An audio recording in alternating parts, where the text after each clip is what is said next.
मेरे प्रिय आत्मन, सत्य क्या है? सत्य तक हम कैसे पहुंच सकते हैं? सत्य को जानना मृत्यु को जानने के बराबर है। विज्ञान भैरव तंत्र में एक बार मां ने भगवान शंकर से पूछा कि सत्य क्या है? आप कृपया मुझे विस्तार पूर्वक इसके बारे में बताने की कृपा करें। भगवान शिव मां पार्वती को बताया कि सत्य क्या है।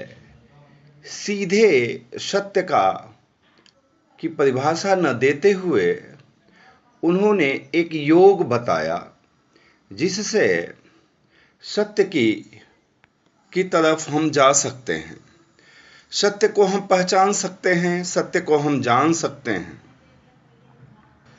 क्योंकि सीधे सत्य को बताना संभव नहीं था, और सीधे अगर बताया जा सकता था तो शायद जो इसका पात्र न हो उसे भी यह चीज प्राप्त हो जाएगी। इसलिए हमारे मनीषियों ने, हमारे योगियों ने गूढ़ तत्व को प्रतीकात्मक भाषा में बताया है, प्रतीकात्मक शब्दों में लिखा है, और कुछ शास्त्रों में तो इसे गुरु के ऊपर ही छोड़ दिया है कि गुरु के मुख से ही यह गूढ़ तत्व शिष्य को प्राप्त हो।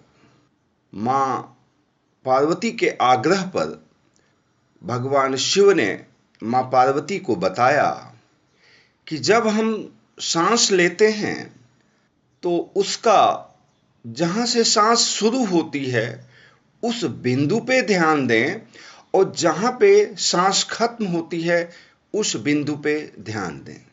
कृपया इसको ऐसे आप समझ सकते हैं कि जब हम सांस बाहर से अंदर की तरफ लेते हैं तो बाहरी जो हमारा छोर है उस पे हमको ध्यान देना है। दूसरा छोर हमारी नाभि है, नाभि के नीचे भी श्वास का तंत्र है, वहां पे हमको ध्यान देना है। हमारे दो स्वर हैं, एक बायां स्वर, एक दायां स्वर।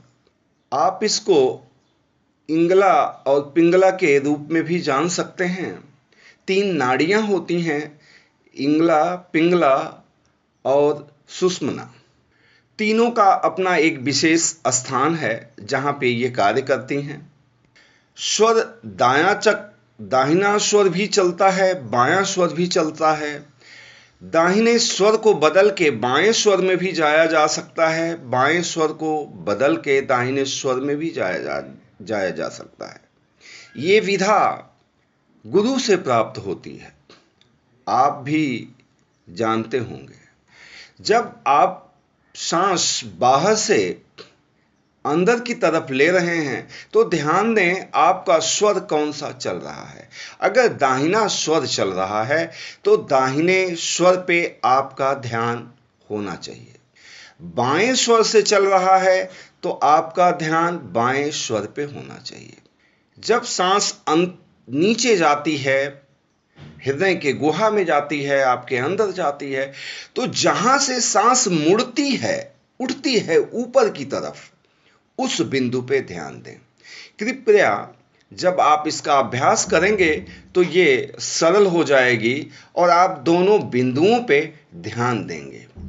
ये ध्यान की क्रिया, यह योग की क्रिया अगर सतत चलती रहेगी तो आप सत्य तक पहुंच जाएंगे, सत्य को जान जाएंगे। सत्य घटित होने का मतलब है मृत्यु का घटित होना, मृत्यु को जान जाना, सत्य को जान जाना। यही विधा भगवान शिव ने मां पार्वती को बताया। विज्ञान भैरव तंत्र में इसी विधा का उल्लेख है।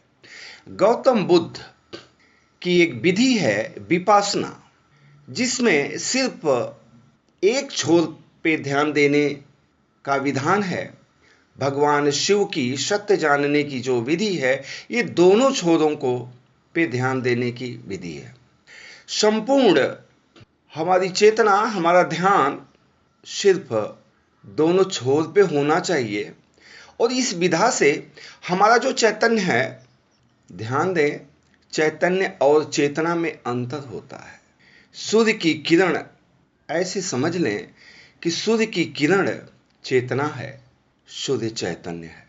हम अपने सांसों के माध्यम से दोनों छोरों को छूते रहेंगे, स्पर्श करते रहेंगे, और दोनों छोर को अगर हम ध्यान से देखते रहेंगे तो एक समय ऐसा आएगा कि सत्य मालूम हो जाएगा। धन्यवाद। आज बस इतना ही।